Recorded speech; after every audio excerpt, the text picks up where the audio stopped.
ما كنتش معايا والدنيا مدياني قفاها ومش شايف منها غير شرها، يبقى مفيش منك خير لما تضحك لي والحظ يديني وشه ويتراءى لي.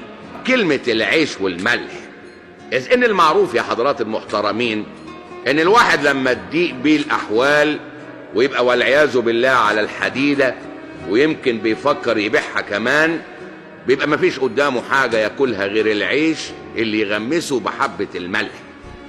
واديني عقلك بقى لما تلاقي واحد صاحبك يجيلك برجليه وباختياره ومن غير ما حد يأثر عليه علشان ياكل معاك العيش والملح ده، ويشاركك أزمتك اللي انت فيها، ويحاول يخفف عنك الظروف اللي بتعدي بيها لحد ما تنتهي. ومن هنا قيمة العيش والملح اللي هي المشاركة في الأزمات، المعونة اللي الواحد لابد يقدمها لصاحبه ولصديقه.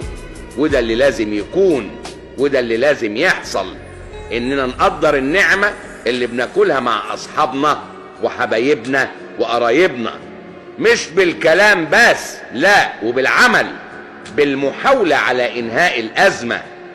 الكلام ده مش للأصحاب وبس أبدا، في أهم من الأصحاب والأصدقاء والأهل كمان.